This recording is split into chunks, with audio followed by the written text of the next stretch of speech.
Social media platforms are banning people left and right for talking about the coronavirus pandemic.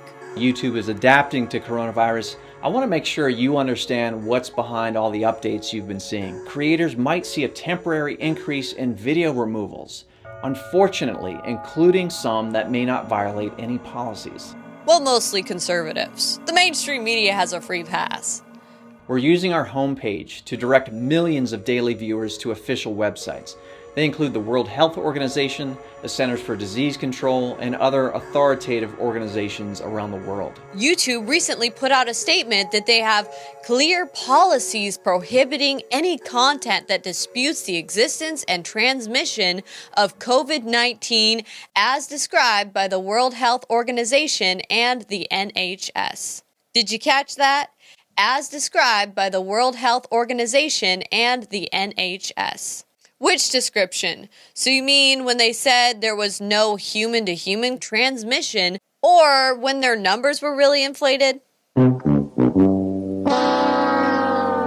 When did the World Health Organization become the arbiter of free speech? YouTube has been throttling and demonetizing my content ever since the coronavirus pandemic. What's crazy is that I've even avoided video reports discussing the coronavirus pandemic. With the exception of covering Orwellian technologies, the establishment wants to push all in the name of tracking the coronavirus pandemic. One video in particular, COVID-19 Deep State AI Technocracy Takeover Plan Revealed, was singled out for manual reviews by moderators more than once. Then, after I posted the video report, Espionage Unmasked, reality hackers revealed, it became clear what the moderators didn't like. So what was discussed in these video reports that was so controversial that YouTube had to downrank them and demonetize them? The World Health Organization's global influenza surveillance and response system has been continuously monitoring which viruses are circulating and where. We're able to analyze vast amounts of online data to essentially detect infectious disease outbreaks in ways that we weren't able to before. We also now can access data on billions of people and their movements across the planet. Cloud mobile databases that would allow us to track thousands of people and do that efficiently. That information can be used to enable enhanced tracking. They could collect everything they know about me, like even school records, anything they could find. And that's part of this medical record stuff where they want to put all of our medical records up into the digital world. With all that information, it's being inputted into an AI system that has your name on it to predict your movements in the future. Mm-hmm. Why would they want to build an AI system, an AI identity for each person? Why would they want to do that? Control. Too many people are like, we know they're stealing all of our data, or we know they're spying on everyone. Too many people have acquiesced to having the attitude of, who cares? I'm not doing anything wrong. We're never reopening this economy fully until we're able to GPS this virus. We should be very concerned about this. If we don't first speak out about it, we're going to find ourselves living in a world where we're forced into citizen registries governed by artificial intelligence micromanaging us through a social credit score system. Don't believe me? Take a look. CARE 19 is one of the elements that really relates to the contact tracing. I was given a 36-digit code to identify myself. From there, the app began tracking locations that I visited for more than 15 minutes. If we're not capturing more of this data that supplements our contact tracking system, it will be more and more difficult to stay in front of COVID. Why haven't more people downloaded it? You know why. I know why. It's the 800-pound gorilla in the room, right? People are saying, oh, location data. There's a conspiracy theory. There's someone that is trying to get my data. I understand those concerns. And in a lot of cases, they're legitimate. Seriously? Most businesses will reopen May 15th with some very strict rules and guidelines. And any customers to a business who stay longer than 10 minutes must leave behind contact information. And that's so the city of KCMO can easily contact trace and isolate people. For real? We have to let people know if they have been unknowingly exposed to the virus. This is called contact tracing. Widespread testing is a key the governor is insisting on for any area to open up. With this overarching strategy of testing and tracing in place, we will safely be able to begin the process of reopening Oregon. Are you getting this? Changes will need to be made to reopen. Also monitoring of employees, and for restaurants, it could also include keeping track of customers. Guidelines suggest they consider keeping a record of name and contact information. Are you kidding me? A drone is scanning for COVID-19 symptoms. They can also detect whether you're running a fever, sneezing, or coughing heavily, all through a single camera flying 40 feet overhead. So to have the technology available for future incidents, whether it be COVID-related or something else that comes our way, Oh, hell no! We will shut you down. We will cite you.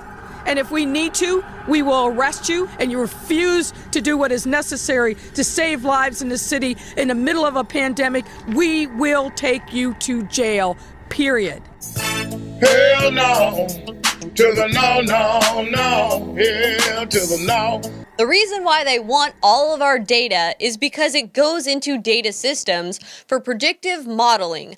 These systems already exist and are used to reality hack. A desired outcome of an election or social engineering or silencing political dissidents can be modeled. I can hear it now. Using contact tracing methods, we found that mostly people living in rural areas, aka Trump supporters, happen to get coronavirus. As the New York Times reported today, the rural epidemic in America is exploding. This week, the case rate in rural areas was more than double. Therefore, sorry, Mr. Trump supporter, you need to stay home. You can't go to the polls because you might infect someone. Therefore, here's a mail-in ballot. As we deal with the suffering that is going with us, the lives, the livelihood. Democrats are pushing for ballots by mail in the next coronavirus relief bill. Or, better yet, try this new voting app, controlled by none other than a company called Shadow made that app. In a statement, Shadow apologized, saying, quote, "The underlying data and collection process was sound and accurate, but our process to transmit results was not." Deciding who works, who doesn't, who's allowed to go into public, who isn't, which people to pick for jury selection, and which people to select for scientific testing, it can be done with the same models. But it is only possible with these predictive programs. So guys, what is predictive analytics? Now, predictive analytics refers to using historical data, machine learning, and artificial intelligence to predict what will happen in the future. Alright, to simply put it, it answers the question, which is what is most likely to happen based on current data, and what can I do to change that outcome? Again, this is only possible through data collection. So, is it any wonder they want to collect our biometrics for further predictive models? Once a patient is registered with Right Patient, no one can ever pretend to be that patient. You don't think healthcare providers or health insurance companies would love to have a collective database of all of our DNA, do you? The medical record is sent to the hospital coders, who take the information and convert it into code. These codes are then used to identify trends and patterns of disease so that the health services receive the appropriate funding. The more data we give them, the more accurate their models become. The tighter the stranglehold they have over each of us. What better way to get our biometrics, our personal medical information, and our genetic codes than to use the coronavirus pandemic as a way to collect that information? And how will they get it? By forcing us to participate in their openly discussed citizen registries for contact tracing. Not for monitoring the coronavirus, oh no, for monitoring us. You think the technological-driven control grid is going to go away once the pandemic is over?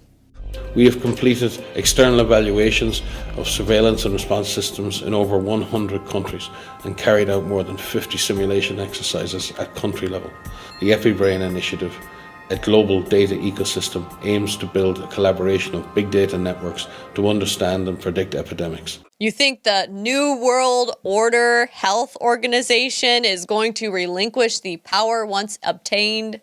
If you think you might have been the target or the victim of a scam or an attempted fraud related to COVID-19, do not give out any personal information and report the call or the activity to the Department of Justice's National Center for Disaster Fraud hotline at 866-720-5721. We better start flooding the U.S. Attorney that Attorney General Barr recently assigned to monitor our civil rights violations by state and local governments. Here is U.S. Attorney Matthew Schneider's contact information on Twitter, email, and telephone.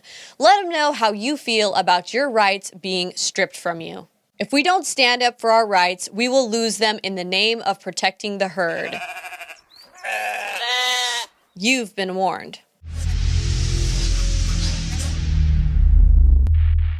Did you know that InfoWarsStore.com is now selling organic hand sanitizers? And they're 50% off. They come in 3 different fragrances: peppermint, eucalyptus, and lavender. So make sure you go to InfoWarsStore.com to take advantage of this great new product. Enjoy all-natural bath and beauty products with Emmerich's Essentials. We are proud to bring you a collection of organic-based household products at InfoWarsStore.com, including non-nano SPF 30 zinc oxide sunscreen, DEET-free herbal bug spray, concentrated peppermint mouthwash, unscented body wash, tea tree shampoo, and long-lasting natural deodorant. Emmerich's Essentials is free of chemicals and toxins that may harm your body. We carefully select pure and simple ingredients to create formulas that are certified USDA made with organic. Our mission is to offer you everyday organic household products to enhance your life. Truly feel the difference by going organic natural without compromising on quality. Feel good about using Emmerich's Essentials. Start saving money and stop exposing yourself and your family to toxic ingredients. Visit InfoWarsStore.com and learn more about the new Emmerich's Essentials line of organic products. That's InfoWarsStore.com.